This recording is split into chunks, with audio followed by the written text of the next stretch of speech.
வணக்கம் அன்பு நண்பர்களே. மதுரையிலிருந்து நபார்டு மானியத்துடன் செயல்படும் கிரீன் மதுரை நர்சரி கார்டன்லேருந்து கள அலுவலர் எஸ் இன்னாசிமுத்து பேசுகிறேன். நீங்களாம் நல்லா இருக்கீங்களா? சௌக்கியமாக இருக்கீங்களா? இன்றைக்கி நாம் பார்க்க போகிற செடி ரொம்ப வித்தியாசமான செடி. இந்த செடியை தொட்டு பார்த்தோம்னா பயங்கரமாக நாற்றம் அடிக்கும். அதனால தான் இந்த செடிக்கு பேர் பார்த்திங்கன்னா சீர்பச்சிலை அப்படின்னு சொல்லுவாங்க, 60ஆம் தலை அப்படின்னு சொல்லுவாங்க. அந்த பூ பார்த்திங்கன்னா ஜூன் ஜூலை மாதத்தில் பார்த்திங்கன்னா மஞ்சள் கலரில் அப்படியே ஃபுல்லாக பூவாக இருக்கும். அதனால் சதா பூ அப்படின்னு சொல்லுவாங்க.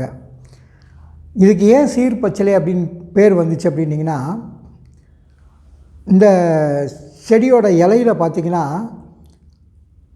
இந்த இலை சீரக்கூடிய, அதாவது சின்ன பிள்ளைங்க கையில் பிறந்ததுலேருந்து கொஞ்ச நாள் அந்த தொட்டிலில் போட்டுக்கிற குழந்தைகள்கிட்ட இந்த இலையை கொஞ்சம் அப்பக்கப்போ எடுத்து ஒரு துணியில் கட்டி அது இருக்கிற இடத்துல கையிலையோ கால்லையோ கட்டி விடுவாங்க, இல்லைனா பக்கத்தில் போட்டு வச்சுருவாங்க.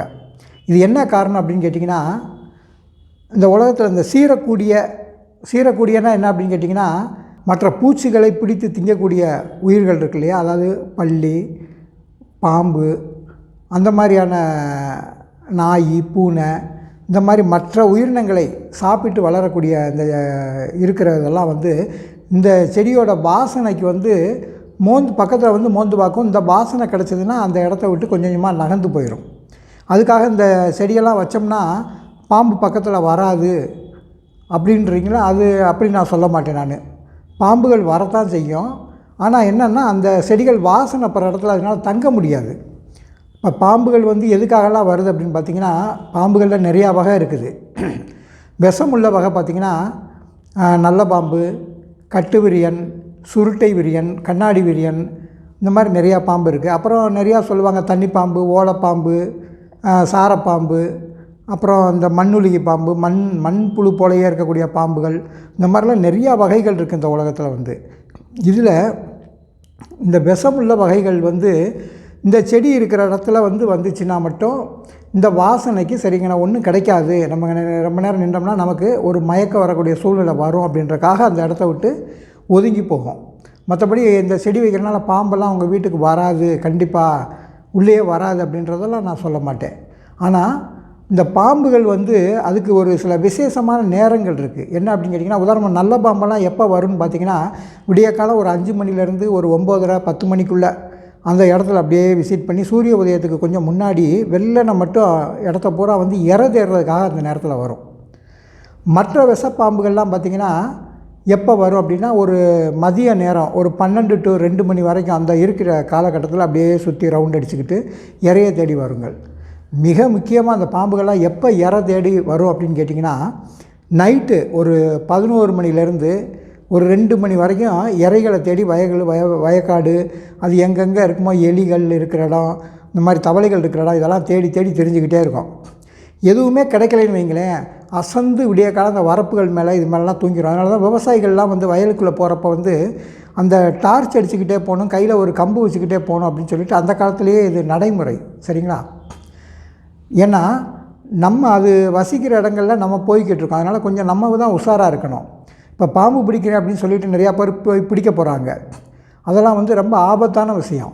கையில் நல்லா பக்காவாக அது கொத்துனா கூட பாதிக்காத நல்ல ஒரு திடமான ஒரு க்ளவுஸ் போட்டிருக்கணும்.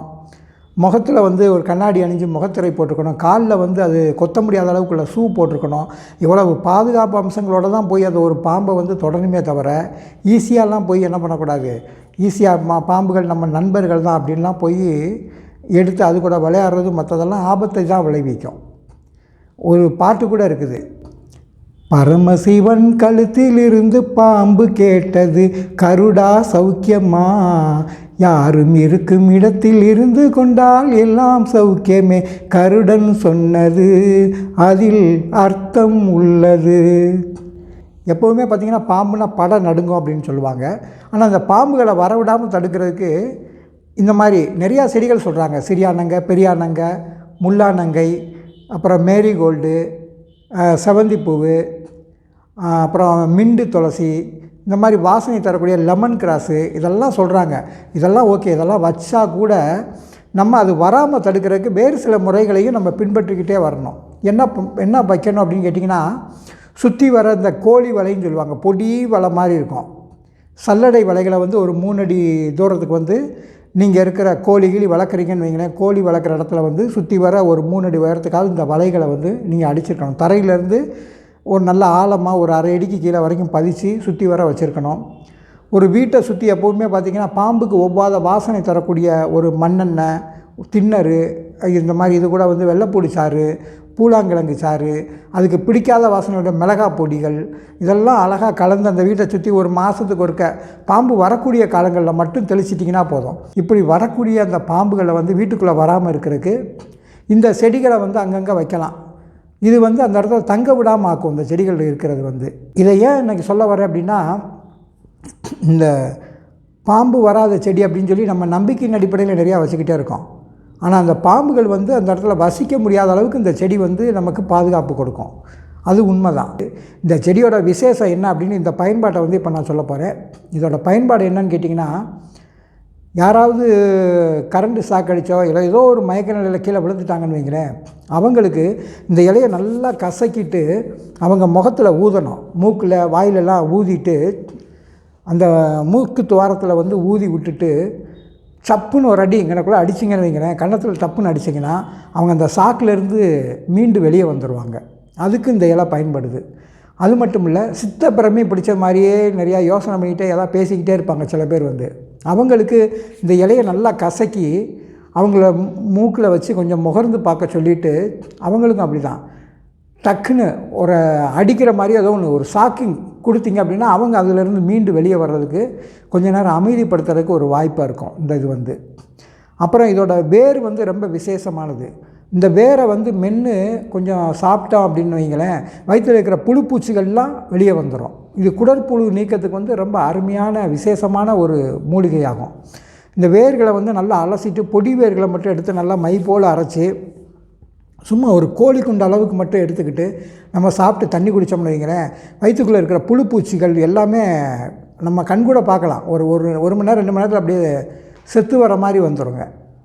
ஆக இந்த அளவுக்கு விசேஷமான இந்த 60ஆம் தலை இந்த மூலிகையை வளர்த்து நீங்கள்லாம் பயன்பெற வேண்டும் என்று கேட்டுக்கொண்டு அடுத்த வீடியோவில் வேறு விஷயங்களை பார்ப்போம் என்று கூறி விடைபெறுகிறேன். நன்றி.